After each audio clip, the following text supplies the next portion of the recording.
Hey everyone, what is up? Welcome into Attacking Third YouTube. Thanks so much for hanging with us. Like this video, subscribe. There are a lot of people already in the chat dropping their thoughts, their comments, the concerns. There has been a lot of noise across the women's soccer world over the last couple of days. Don't worry, we're talking about all of it. Everything from NWSL weekend upcoming to some coaching changes that have happened, and the Ballon d'Or nominee list has dropped. We're talking about it. Jordan Angeli, Darian Jenkins, I'm Lisa Carlin. Stick with us. Attacking Third starts right now.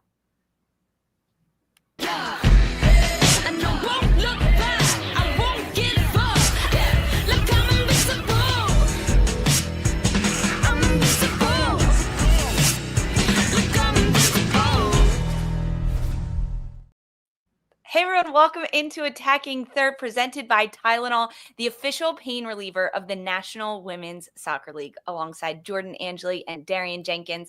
I'm Lisa Carlin. Thanks for hanging with us. If you're listening as a podcast, joining on Galazzo Network, or with us live on YouTube, we see you all and we thank you all. Guys, what a crew we have today. Jordan, it's good to have you back with us. Guys, guess who's back? Back again. It's so nice to be with this crew. This is kind of where it really, it started with Lisa and Sandra, but we were together back in the old days. It feels good. OGs. I know. Like I'm coming home. Oh, just like England. Congrats, Jordan. We're happy to have you home. Guys, I have some other exciting news. Not only are the three of us on the show today together, but Attacking Third has been named finalist in the People's Choice Podcast Awards.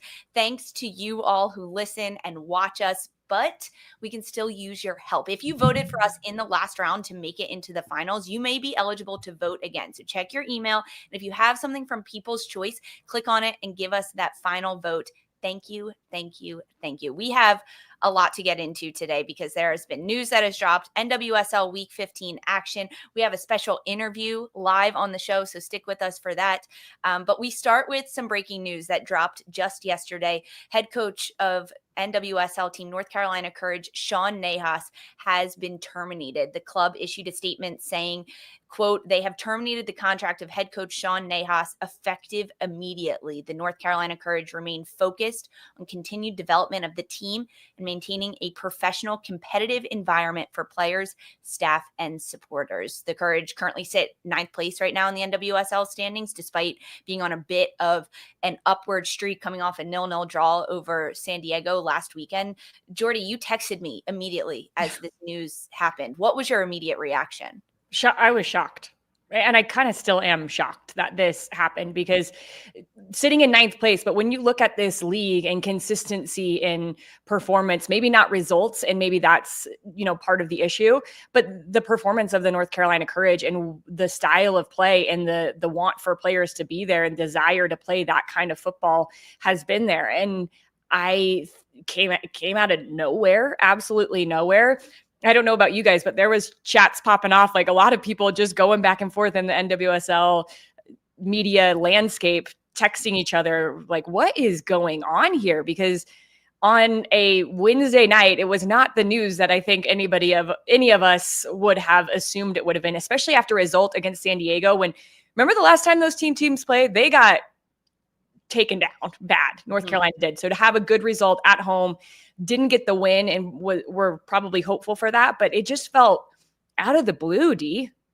Really out of the blue, and I was shocked. It feels like a weird time to do this. If they were planning to do this, why wouldn't you do it before the break? Why wouldn't you have something else set up? I don't know if it was, let's see what the team is going to look like after this 5.5 weeks off, and the performance just didn't measure up to it, and they just got rid of him. It's sad. I'm looking forward to hearing more of what's going to come out about this, because it seems so out of the blue, and the timing is just really, really questionable. Leaves a lot open for more questions. Timing is very questionable, especially considering on social media, Sean Nahas on his personal page posted just 3 hours before this announcement dropped a fun picture of the staff at training wearing rain jackets, being like, hey, we're out here in the rain on Wednesday in North Carolina. We're having a great time. And then bam, the news drops that of this termination. And Sean Nahas is Mr. North Carolina, if you will, because he's not only been with the Courage since 2017 as an assistant coach, but he took over as the interim head coach in the fall of 2021 and was pretty quickly named the head coach, permanent head coach, and has been for over 4 years. He won the Challenge Cup with this team. He brought in big players. One of his players was named MVP, Caroline. There was a lot of change and transition, but most of it followed up by success on the pitch and what North Carolina has done. And despite sitting in 9th right now, which is outside of the playoff position, that middle of the pack in the NWSL standings is tight. It doesn't mean anything that you're in 9th or 10th right now. The same way it doesn't mean anything if you're in 3rd or 4th. And just done a good job with what seems like his not the ability to get the players that he wants. How long have we been saying that North Carolina needs a 9? How long have we been saying they need a stretching winger to replace Caroline? And those things weren't happening. And yet still, you guys, there were results and they're still sitting in a playoff position. So, or right by the playoffs. Confusion, I think, in that regard to say, okay, he's still doing a good job without the pieces that this team is really desperate for. It's also interesting, the wording of the statement that was put out by the club. There's no thank you. There's no we wish him well. It is very short, to the point. We've terminated the contract, effective immediately. And that's it. We don't often see that. There is a press conference happening right now. Our own A3 superstar OG Sandra Herrera is in that. She may join the show later. She'll give us an update on anything out of North Carolina, as we will always do here on A3. Keep you guys abreast of what's going on. We have some other big news out of NWSL. New team joining in 2026, Denver Summit FC. They have confirmed the hiring of their first ever coach, Nick Cushing. Cushing has spent time with City Women, the Manchester City Women, over a 7-year stint. His first time there, winning 6 major trophies, including the WSL in 2016. He was also named Manager of the Year in 2016 as well. He spent time with MLS side NYCFC. Jordan, congrats. This is like big news we're going to call it Jordan's Club in Denver. Yeah. Well, that was the second name that was on the table for Denver Jordan Angeli FC. It's great news when you talk about just what has to be done in the next 5 months, you guys. You have to build a team. And in order to do that, players need to know who they're playing for. And to start off, this is a very hard process of finding a coach in 2025 who, one, is available and doesn't want to leave where they're going, but has the resume to build what is essentially a startup, right? An expansion club. You're going to have to put in a lot of work. You're building culture from the ground up. You're building what the team is going to look like when it comes to players and when it comes to product on the field.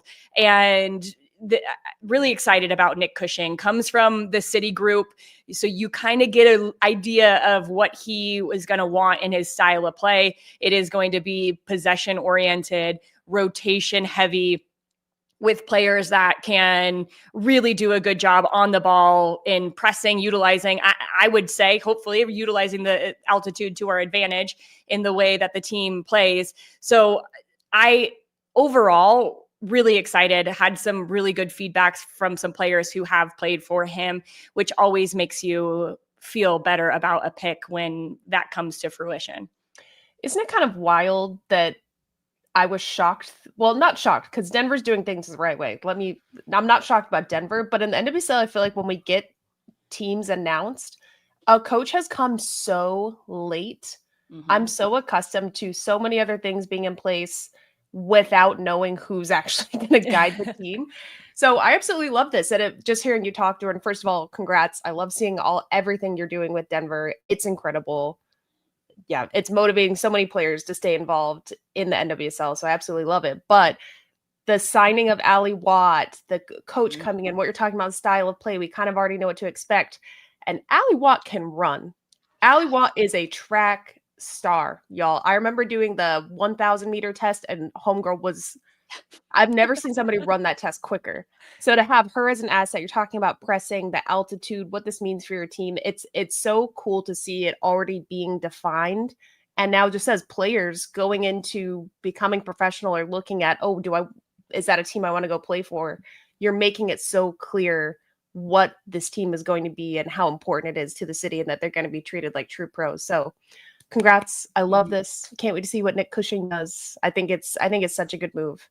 Absolutely. And there's a lot of pressure on Jordan, frankly, and this club to get a head coach Jordan FC, make an impact, right? Like a coach that's going to turn heads and say, yeah, we want to make this work. And I think there's a lot of factors around Cushing that look to say, okay, he can have success, not only in the NWSL, but with a first year club, because back when he was with Manchester City Women, he was with them in 2014 when they went into the WSL. So he essentially had to build a club in a top tier league and from nothing, from brand new, from a start. And that means bringing in the different players, the technical staff to make sure that they're going to have success, to be competitive. And the decisions that Denver Summit FC makes right now, along with Cushing and Ali Watt bringing in players, it sets the tone for how competitive this team wants to be. And those decisions are really crucial. And he's already done that with Manchester City Women. One quick comment, we've seen the success of Cami Ashton and Jonas Eidevall. You have experience in NWSL and you have experience abroad, and how well that can work. A little preview of what's to come here. But now we're seeing that here with Denver, and it's something that I really like. You have Kurt Johnson, who knows NWSL in and out, and then you have a coach like Nick Cushing, who has experience abroad, has played in really big games, has coached in big games, I should say, and that cohesion can really be a nice bond between two people who know different areas of the world. So excited to see what those two can do. And no women's football, which is another big asset to have coming into the NWSL. Guys, this weekend in NWSL, the league has dubbed Week 15 Rivalry Weekend. We got Gotham, Washington Saturday at noon, the California clash between San Diego and Angel City Saturday night, 10 p.m. Jordy, you're going to be on that call. But arguably the biggest one of them all, the Cascadia Rivalry, Portland Thorns against the Seattle Reign, Sunday at 4 p.m. on CBS. It's part of a big doubleheader on CBS network. First, it's Chicago against Bay at 2 p.m. The A3 crew, starting at 1:30 p.m. Eastern time on the Golazo Network, is going to have you covered, followed by a live watch along on the Golazo Network and on YouTube. We're talking the game. We're having fun. We're chilling for Chicago Bay.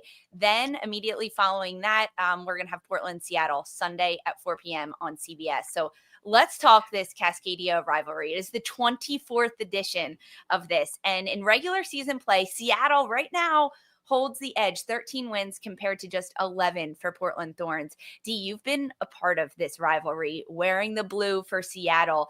Give us a peek behind the curtain as a player's perspective of this rivalry.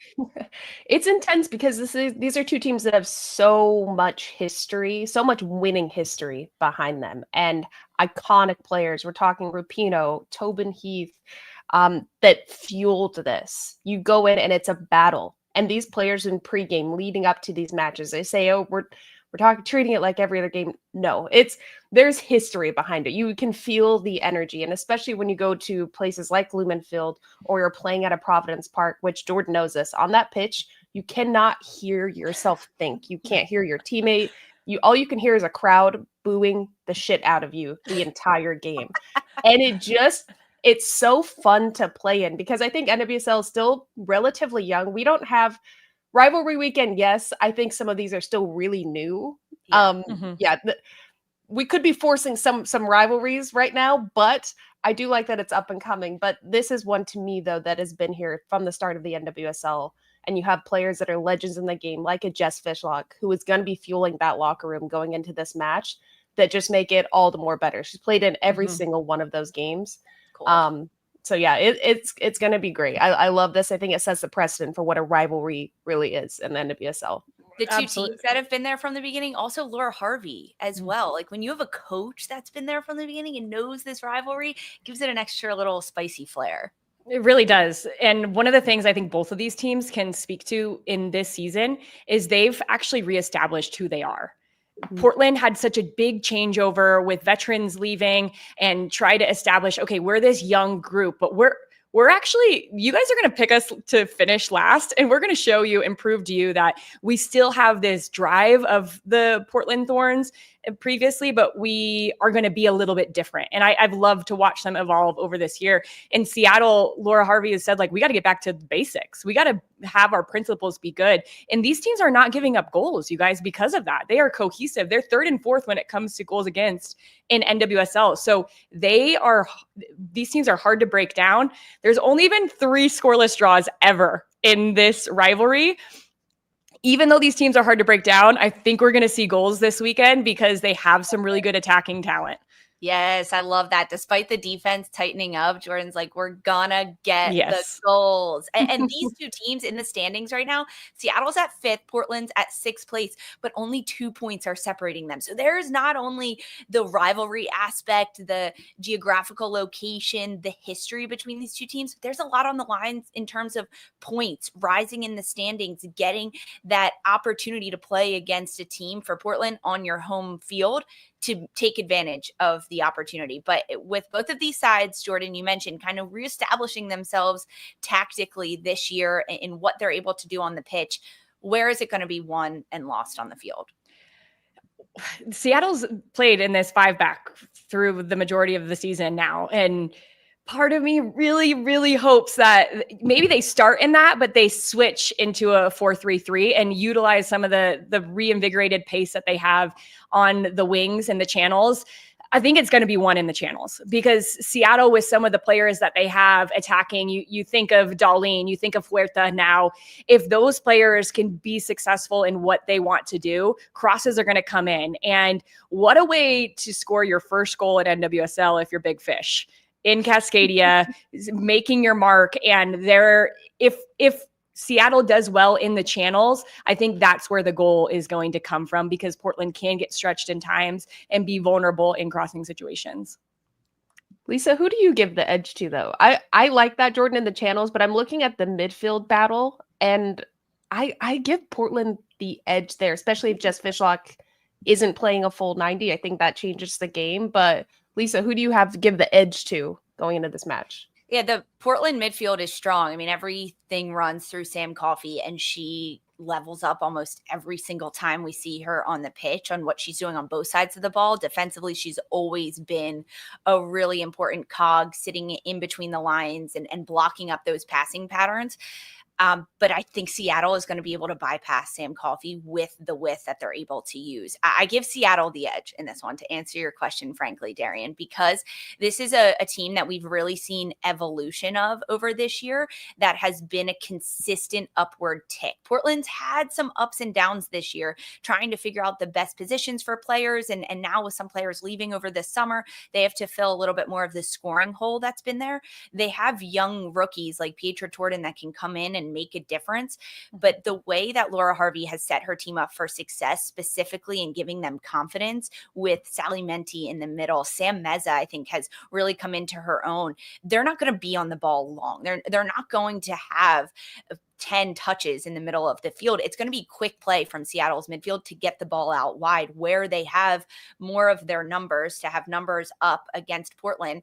And when you have players like Mia Fischel and Lynn Biondolo and Jordan Heitema that want to get in behind, I think the transition is going to be a really key factor for Seattle. But I do give them the edge at this, even though they're on the road at Providence Park.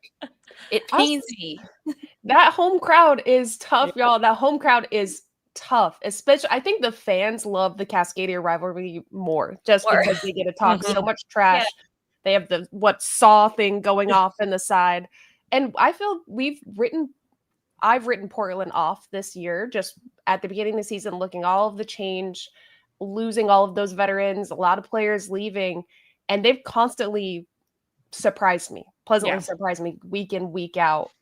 Gone through different evolutions, lost a lot of players, gained players, giving rookies chances. I actually think we will end in a tie, but I do think there will be goals. I'm going to say 2-2. Wow. I think both teams have such vulnerabilities, but there's just so much more on the line. Yeah, I don't know. You got to give Portland more credit here too. I agree with that, Darian. This team is unbeaten at home in 9 straight games. The last time they were unbeaten in 9 straight games at home, it was Seattle who knocked them off the pedestal. You think they're not thinking about that going into this game after what was a disappointing performance at Washington last weekend. I think it's fair to say that, right? They didn't adjust in time. Second half, much better than the first half. But if Portland is going to get that result and they're going to use the fans to their benefit, they have to make an impact in the first 15 minutes. Yeah. Because when we see them go press high, utilize the crowd to their liking, get some energy right away and poach a goal, this team is hard to break down. And I think that will be the pivotal moment for them if they can get an early goal. All right. So Jordan, what's your prediction? Oh, I think it's going to be 2-1 Portland. Oh. 2-1 Portland. I'm going to go 2-1 Seattle on the road. I think we get a couple more minutes from the official. She came in right around the 80th minute last time out. I think Laura Harvey lets Big Fish run a little bit. And if Big Fish gets a goal in this Cascadia rivalry on the road, her first one in NWSL, Seattle's just going to ride that wave through to the final whistle. This is the big game. Portland, Seattle, Sunday at 4 p.m. on CBS, and it is part of a doubleheader on our network. The first match is Chicago against Bay. That starts at 2 p.m., but you can tune into the Attacking Third Crew starting at 1:30 p.m. Eastern on the Golazo Network, followed by a live watch along on the Golazo Network and on YouTube. Send us your questions, leave comments, because we are watching right along with you. Then it is Portland Thorns against Seattle, 4 p.m. on CBS. We are going to take a quick break, and we have a special interview for you next, right after this break.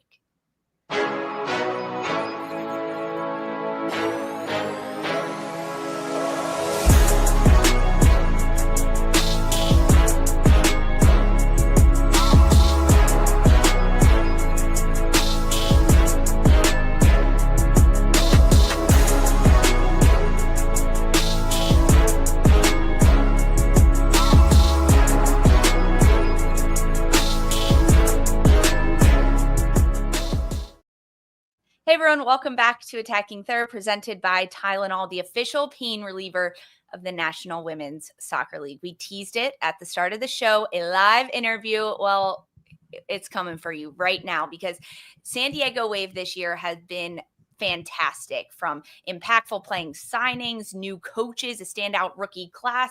The first half season success for them sees them sitting in the top 4 of the table and looking for more. So we are pleased to welcome in San Diego Wave General Manager Cami Ashton. She was a standout player with their time in Stanford, played professionally. She was a GM at Kansas City, and now she has found so much success with San Diego. Cami, welcome in. Thank you so much for having me. We are so excited to chat with you. Now, just to give everyone a little behind the scenes taste, we were supposed to chat with you, Cami, in June, and bigger and better things happened because you welcomed the birth of your second son. So congratulations. How are you? How's the baby? How's the fam? We're glad we could finally get you back on the show. Thank you. And thanks for being patient with me. Yes, I had the baby a little earlier than expected. So that changed my schedule a little bit, but really appreciate it. And yeah, things are good. Baby's healthy. So everything is good. Thank you. Cami, you don't often get interviews pushed because someone's going into labor. So we respected that. We absolutely did. Thanks for joining us. We're excited to chat with you. And you just mentioned your mom, you have 2 children. And we have seen this surgence of motherhood in NWSL really after the new CBA. Does it make you proud to be able to see players pursue that other side of their life alongside their professional career as a soccer player? Yeah, absolutely. I think it shouldn't have to be one or the other. And I think the support that we now see from the league, from franchises, from organizations, both for players and for staff, I think we've come a long way. I don't think it stops here. I think we have to keep pushing and always fighting for more. But it's incredible that, we see so many mothers being able to continue and pursue their dreams in their careers as well. Well, you talk about fighting for more, and something that's been so fun to watch with San Diego, especially this last year, is the complete revamp of players, a new coach, and seemingly a new culture that you brought and integrated into this franchise. How did that come about, and how did you really get buy-in from players? Because I think this last season we looked at kind of the mass exodus of these players that we were the faces of San Diego. And now it's a complete new team. It's a big evolution, and it's just been a joy to see. But how did you integrate that into your squad?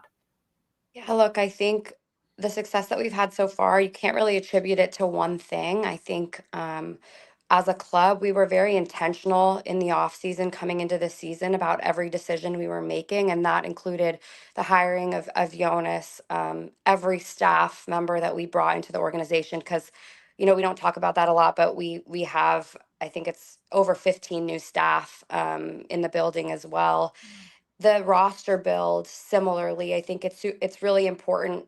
We did have some big names leave the club, and when you think about the environment and the culture, you need people in this environment that want to be here. So irrespective of an individual player's talent, if it's their time to leave, then you have to support that and do what's best for the player. But it also ultimately ends up being what's best for the club, because you need that buy-in from everybody in the environment to have success.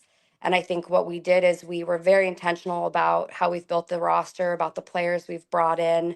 And I think we have this really good blend of young and experienced players, international and domestic. So I think credit to the team behind the team. I have an incredible um, recruitment group as well in Mark Carr and Chris Loxton, who have been kind of my left and right hand in building this roster that going into this year. So there's a lot of things, and I think that the way that Jonas has been able to get the group coming together so quickly, you never know how long that's going to take. Sometimes it doesn't ever happen, and I think the way they've all bought in and come together as a group has been incredible. We are going to dive into this roster makeup because this is such a fun team to watch in the NWSL and the pretty football, but so much of it does stem from the coaching and the influence that Jonas has, bringing his European style from coaching in England and his time in Sweden to the West Coast and to San Diego, and making an impact in the NWSL, which is difficult to do in a league that is almost in its own transition period of getting a little bit more technical. The team has buy-in. What is it from Jonas Eidevall that has allowed this group to really get on board with his game plan? Yeah, I think it's clarity in how we want to play. I think that that's sort of the foundation, but I think it's also just an alignment in the goals. We have a group of players that wants to win and is hungry, and I think when you bring that all together and there's clarity in roles and in the way we want to play, I think that's a very powerful thing.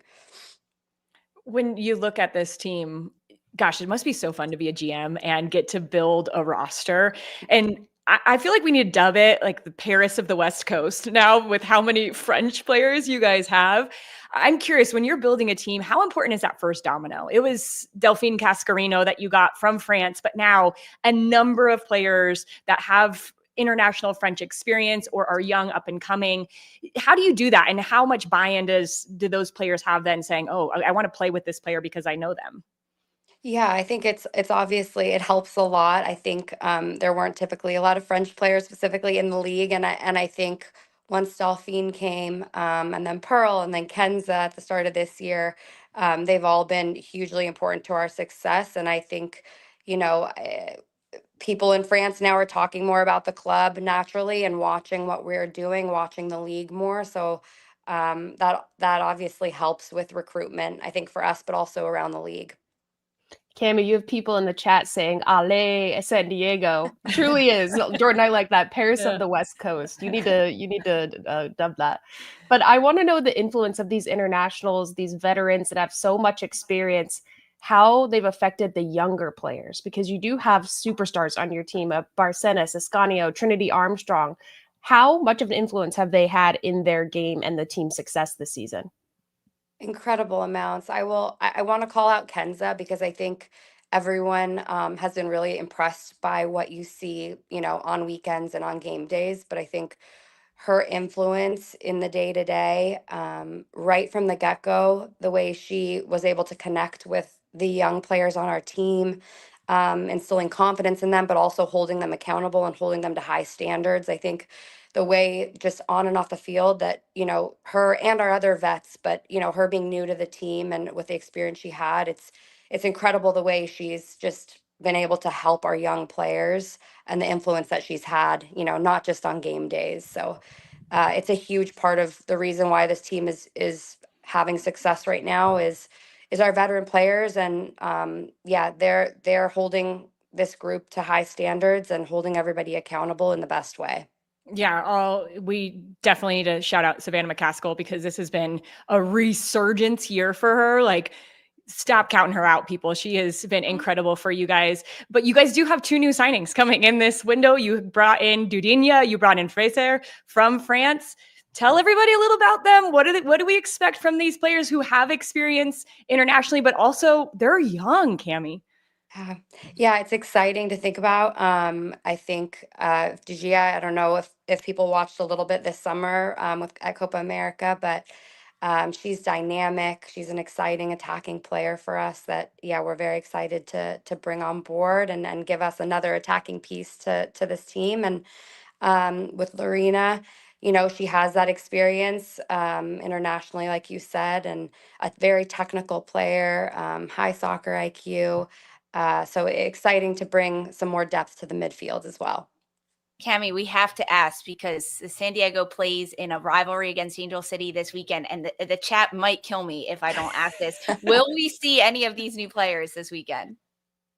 I don't know yet. We're still in the visa process, so we still have a day and a half, 2 days here to see if anything comes through.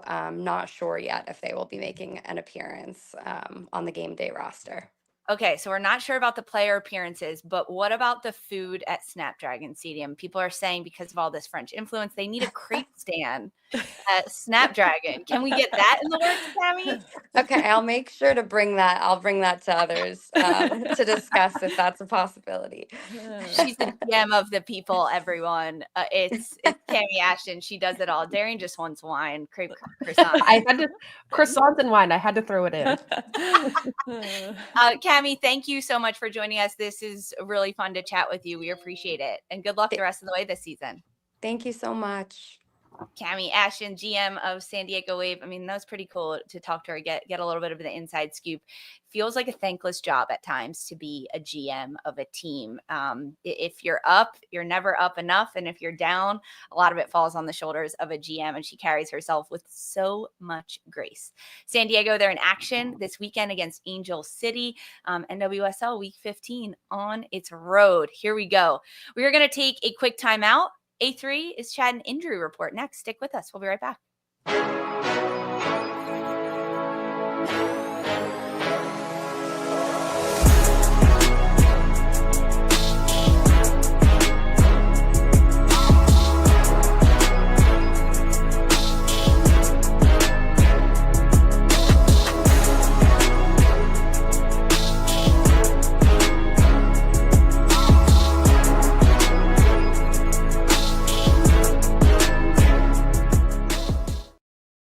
Hey, welcome back to Attacking Third, presented by Tylenol, the official pain reliever of the National Women's Soccer League. It is our road to recovery by Tylenol, because we are chatting all things injury report in the NWSL.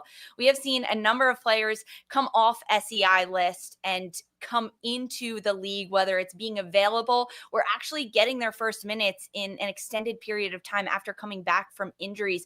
And there were some big players that we did see return, including Trinity Rodman with the Washington Spirit. Not only did she make herself back on the availability report this weekend, Jordan, but she got a game-winning goal in absolutely electric fashion at the end of the game against Portland on the weekend. I would say it's very Rodman of her, making a statement with just a few minutes at the appearance at the end of that game. It was really cool to be on site, to be able to sit down at training the day before with Trinity Rodman and talk to her about this process and how challenging it has been to her. Remember, you guys, she's only 23 years old. And to be out, you don't have that long-term mentality. Like, your brain is actually not formed enough to think about what is coming up next and to think long-term. And for her to make the decision to step away, to rid all the voices telling her what to do and do the right thing for her was pretty courageous. And she was really proud of herself that she got to do that. And then she comes in playing in a center forward position, which it is not where she plays. And somehow she just weasels her way to the outside and says, I'm going to affect the game here on the right, and was ready. I think that's the thing about Trinity Rodman. She is always ready for the moment. And she delivered, almost ripped through the back of the net, you guys, with that goal she scored. She was not going to miss.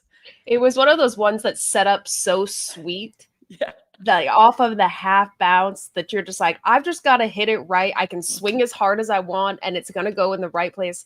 No, I love that for her because I think I talked about this on the show with Lo and McCall, but what that does for you mentally, overcoming a long-term injury, a chronic injury like that you've been struggling with, you get accustomed to being in pain and being uncomfortable. You're a pro athlete. You get over it, you move on. So for her to step away, then come back after missing out on most of the season, realizing, I'm not what you have that realization, I think, at some point in your life as a human, but as a pro athlete, where you're like, oh, I'm not invincible. Mm-hmm. I really feel the effects of what's going on, and I have to properly take so many steps to take care of myself. But mentally coming back from that to get that goal probably did so much for her. Did all of those hours that we don't see in rehab, in the gym, getting touches on the ball again. I absolutely love it for her and everybody we're about to talk on this list. Not just Trinity Rodman, because we had some really great returns this week. There were a lot of good ones, some emotional ones. I think Rodman takes the cake to some extent. And Jordan, you mentioned how she's just 23 years old.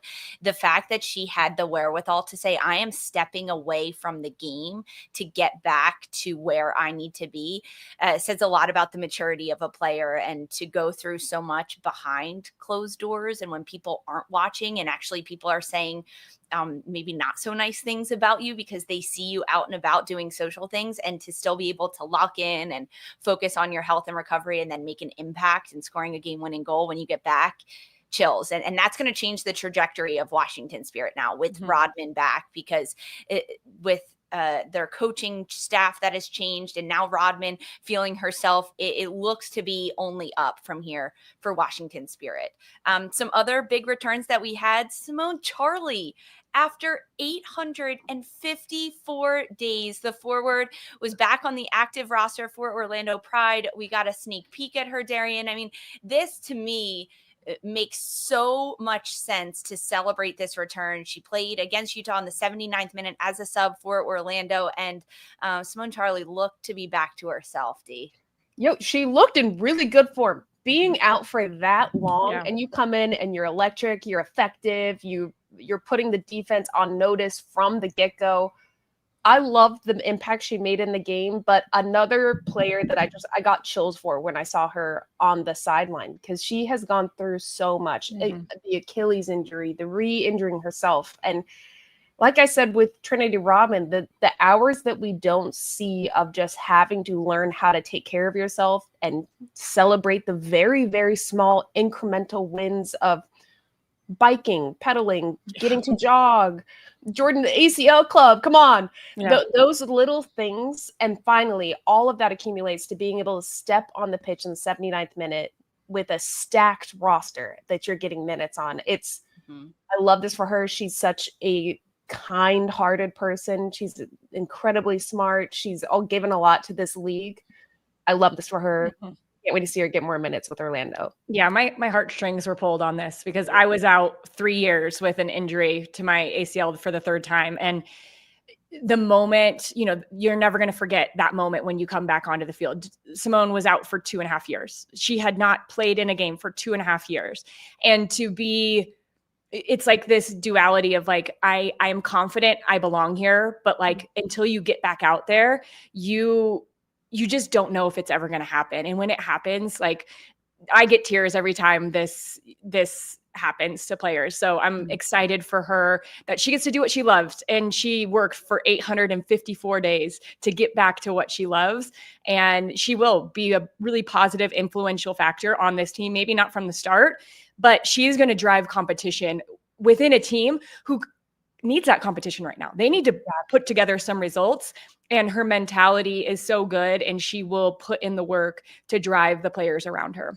Another player for Orlando that got removed off the SCI list was Luana, who overcame her battle with Hodgkin's lymphoma. She was available off the bench. We got to see her in warmups with Orlando at the weekend against Utah. I mean, we only saw Luana play in 3 matches in 2024, but the team in 2024, when they went on their run to win the championship and the Shield, they supported Luana so much, and that was such a big influential factor in the mental side of things for Orlando. They had a lot of that on their side last year, and Luana was one of those big factors. So to see her overcome her fight with cancer, make it back onto the active roster, be part of the team, it's just another incredible building block that Orlando has this year. Next step is getting Luana on the pitch. Let's see her get some minutes and see what she can do.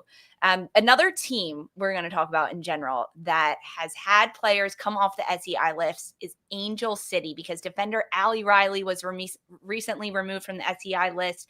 Also, Jun Endo, who made her first appearance for her club since she tore her ACL in February of 24. She got back on the pitch, and this comes, Jordan, at a perfect time for Angel City, because they sit 11th towards the bottom of the table, just 15 points. And now these 2 players in Riley and Endo can help lift Angel City. How are they going to do that? Well, Allie Riley has probably been doing it since she left the field, right? This is a leader that leads by example, but also vocally, and how she speaks with players and what she does to manage her team off the field. But it's just different when you're out there training every single day. So I think Allie Riley is going to up the level when it comes to their defensive cohesiveness, giving information to players in the back line as she sees it out on the pitch, which is important because Angel City is giving up way too many goals right now. On the other side, Jun Endo, I'm interested to see where Jun Endo plays, because Kennedy Fuller has been one of my favorite playmakers, and the way that she has been able to find the pocket, connect with Tiernan, give Thompson space in moments, those are the things that Jun Endo wants to do. So can Endo play in this 8 position, play a little bit deeper, and play in front, get the balls in front, like progressive passes? There we go. I finally got it. Progressive passes for this Angel City team to link up with Tiernan and create combinations. I find her potentially fitting in there, or as the false winger or the tucked in winger that we saw Claire Emsley doing for so long. She could also play in that role if you have an outside back who gets forward. So it'll be interesting to see how Endo fits in, but my goodness, Angel City should be excited that Endo is back on the field. Now she adds a lot of depth and leadership. Both these players add a ton of leadership to this team, which is actually something I think they've been missing. Sid LaRue has been out. She's coming back. Kristen Press doesn't get the minutes we want her to be able to get for whatever reason. So I like this. It adds more competition. You're right. Kennedy Fuller's been great, but I think let's elevate. Now you've got to compete week in, week out. No position is safe. And Jun Endo is a world-class player. I have missed seeing her on the pitch, regardless of where she is. So I love it. And Jordan, that wasn't as bad as Sprintin' Shoes. I will never forget Sprintin' Shoes. So progressive passes was not bad. That's a throwback to what, A323 this summer? Sitting in those chairs and like trying not to crack up. Oh God. The chairs. What a time. What a time. The Sprintin' Shoes on. All these players, we can't wait to see them get their Sprintin' Shoes on and back onto the pitch. That it's always fun to see players come back from SEI and look like themselves, look happy and ready to fight on the pitch. Guys, we're going to take a quick time out. We got an update from the Sean Nahas, North Carolina news that dropped yesterday. Sandra Herrera is going to join us to chat about this and tell us the latest. Stick with us. We'll be right back.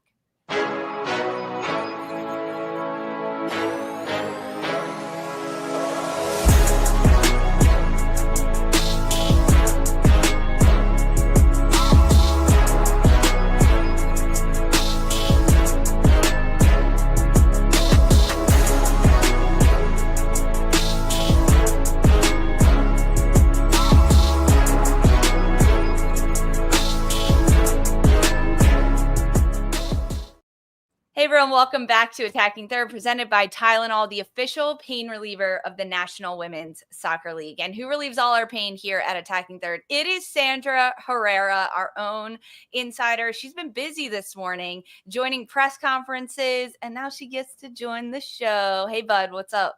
Hey, what's going on? I miss y'all. It's good to tap in even for just a segment.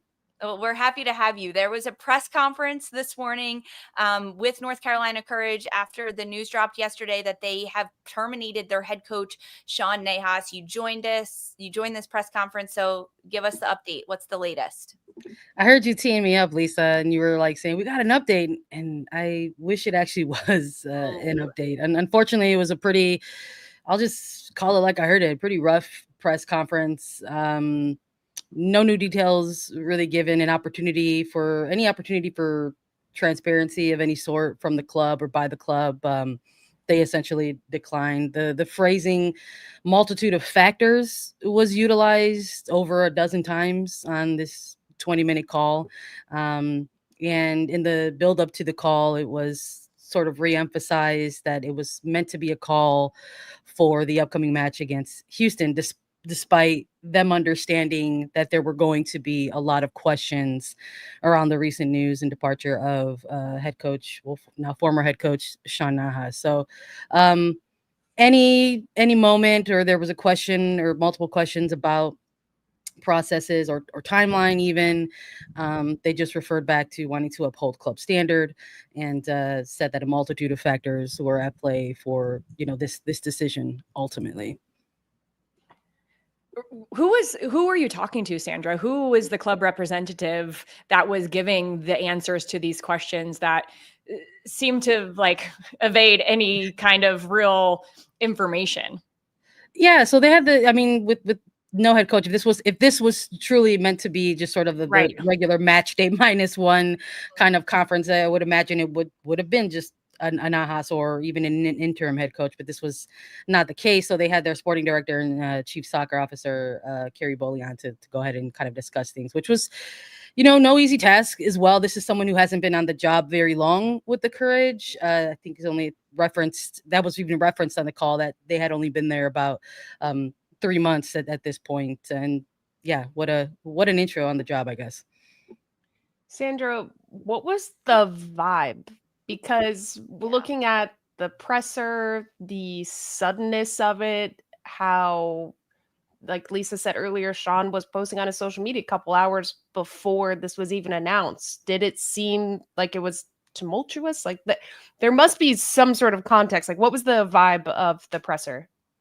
Yeah, I'll just sort of echo my earlier statement. It's just not great. Came off, if there was if this was viewed as an opportunity to maybe sort of come off as a way to be transparent or, kind of hammer down a little bit on what they've already mentioned in that previous statement where they said that they want to uphold the standards of the club. I don't know if they necessarily achieve that in this one. It's tough because in this era of NWSL like 2.0, this next decade following all the 2021 investigations and resolutions to those things in 2022, we're seeing that kind of play out in real time. And I think a lot of clubs are sort of trying to figure out that medium, going forward. And I think if you're a club like North Carolina that has unfortunately found themselves named in a number of investigations in the past, I think you would want to try to lean into being as open or possibly as transparent as possible. And unfortunately, when you don't do that, the other thing happens, which you don't want, which is folks sort of spin their own narrative or determine their own results. And a lot of this, I think, might lend cadence to that. Folks will say, well, there's something bigger at play because X, Y, or Z wasn't answered. And especially when you use something like multitude of factors, it could mean literally that it could yeah. Was there something that happened at trainings? Was there something that didn't happen at trainings? Is there an investigation going on? Is there not an investigation going on? There was a point where there was the question if any of this decision making was related to Sean Nahas' prior absences for personal reasons, and they did take the opportunity to say that different factors. That wasn't one of them that was involved in this decision. I did ask, if among the multitude of factors, the players were considered among the multitude of factors, and if they were informed. How, not how. I asked if they were informed, and I believe, I don't want to misquote, but they said that they weren't going to discuss how players were informed, and I did not ask how. So it came off exactly like that. It came off very deflective, very defensive, instead of just sort of like, here for details and question. Right, factual in a sense. You touched on that this was really meant to be a presser for the game coming up. That's the thing. The Courage have a game this weekend. Did they say who's Tomorrow. going to be the acting head coach? Yeah, tomorrow, Jordan. Did they say who's going to be the acting head coach in this match? Yeah, it is gonna be Nathan. It's gonna be Nathan Thackeray. So this is, someone who's not unfamiliar and sort of, filling in that role. Kind of had to do that just ahead of the midway break there. And Nahas was back on the sidelines for that week 14 matchup. They did confirm that he was at training this same day that they went ahead and made this announcement, but again, did not want to allude to actual timelining of things and what led to what, just that, yes, was at training. It's just bizarre. Like, it's bizarre, the timing of that. You're at training and then 3 hours later, you're not a part of the team. Good job, Sandra, trying to get some answers and asking those questions. But I think it just leaves us all still in this place where we're like, what is going on? Yeah. It definitely feels like, maybe there might be something more that, comes out on it or not. Honestly, which is not a great thing, which is not a great reputation of NWSL, where it's just like, oh, here's a thing that happened and something else maybe down the line could, or it might not, or it's sort of kind of forgotten about or just whispered about. So, as far as that's always going to be, once I think for any of us, not just me, I was going to say, I think for me, but I think for any of us, when something like this happens in this era of NWSL, I think for a lot of us, the presence of mind goes to the players, which is why my question was framed around that. So to say the answer is disappointing is just kind of putting it politely. Yeah, it could have been a total lob, right? It could have been like, our players are our priority, and no, we don't want to discuss details of that, but they are our priority, and we're going to make sure they're our priority moving forward. There was none of that. And there wasn't that. Very interesting. It does sound a little fishy. North Carolina plays tomorrow night against Houston Dash. They're on the road to play in Houston. We'll keep you updated, of course, on Attacking Third. Be sure to follow our socials because we've always got updates there, and we'll be back Sunday night to recap all of this and give you the latest out of NWSL Week 15 and North Carolina, of course. Sandra, do you have 5 minutes? Can we hold you for 5 more minutes? We got some fun news to chat about, and we'd like to hear your input. Always. I've got more than 5 minutes for you, but we'll keep it to 5. The peer pressure worked. Thanks everyone in the chat for voting for Sandra to stay. We did a poll for her. 78% of you want Sandra to stay, and it's 100% on the show right here. So thanks for saying, Sandra. Because we got big news this morning that dropped. The Ballon d'Or, women's Ballon d'Or nominations have been released. There are 5 NWSL players on the list. Temwa Shawinga, Barbara Bander, Esther Gonzalez, Marta, and Sofia Cantore, the newest Italian that has joined the NWSL. 7 Arsenal players that won the Champions League, a number of Spanish and Barcelona players, including Aitana Bonmati, who has come off of winning back-to-back Ballon d'Ors in the last year. She is nominated as well. Top hits, D, when you saw this list, were you like, yup, here we go? Any snubs that you noticed not on this list? I need to take a second to think about snubs. But I'm honestly really happy that we have a Shawinga on this list. I, for some reason, wasn't expecting her to be. I think the short list, most didn't have her on them. So I absolutely love this. I think it's so deserved after the career that she's had, the season that she's had this last year. And I'm really excited to see Nodozia finally getting some recognition after everything she's done with Nigeria, her standout saves, how much her game has improved. I absolutely love this. I mean, I'm excited all these African players are on the list. I don't think African players get a lot of recognition on these lists ever. So I'm very pleasantly surprised that it's finally happening. So I don't have many snubs right now. I need to let it marinate in my afro a little bit more. But Jordan, I feel like you have. Yeah, I was just going to say, D, I feel like the market right now too is respecting African players. So they're playing in a lot different places, not just in Europe, but playing here in America, and they're getting seen a lot more. And that's developing them. It's helping develop their national teams, et cetera, et cetera. So this list has so many good players on it. It's hard to pick like who are the top ones. I think Caldente had herself a year, and it's interesting because for some reason, you know, Champions League in Europe is always going to hold a little bit more weight right now in women's football. So after winning that championship, I think Caldente put herself in a really good spot. But you guys, Marta had herself a year. She wins the Shield, they win the championship, and then this is the hard part. They end up winning Copa America, but you guys, they win it the day after the voting ends. So it's not even like eligible, but will that factor in it with her performance? It's nice to see Marta back on this list. Yeah, I'm with it. I'm always here for it. I'm looking for those players that hit maybe a bunch of different boxes for me. Like, how many are repping NWSL? How many are repping, you know, African nations? How many are repping Latin American nations? So I love that there's kind of a smorgasbord of smattering of all of these types of players on here. It makes me really, really happy.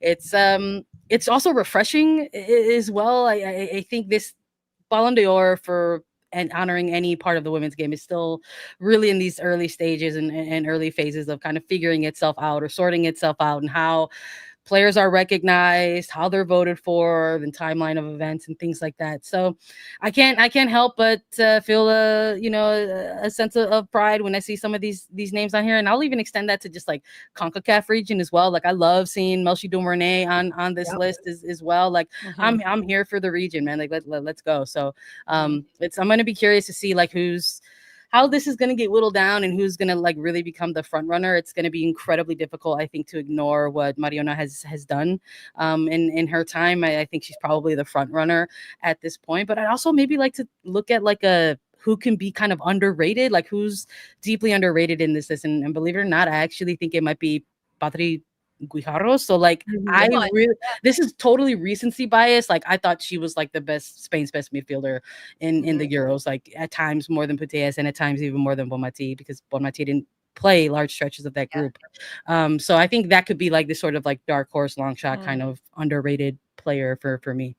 Yeah, that's a good shout for Patri because she's such a deep line midfielder. She's not really that flashy, and she's not getting the stats that I think a lot of times Ballon d'Or winners have under their cap, especially if you look at the last 4 winners, and they were just 2 players, but they put up the stats, including Aitana Bonmatí, who, despite not playing a significant amount of the Euros tournament due to being hospitalized with viral meningitis, she still ends up taking home an award at the end of the Euros due to her individual performance. I think some other shouts for players that I want to highlight look maybe to be recency bias as lionesses, but Hannah Hampton on this list as a player that did so well during her club season with Chelsea, of course, winning the domestic treble. She shared the Golden Glove award, but then she wins the Euros and comes up with so many big saves as a goalkeeper.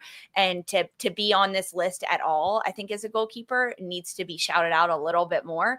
And Hannah Hampton deserves it. If not, to get her name higher up on this list, but for years to come next year, hey, let's take a deeper look at Hannah Hampton.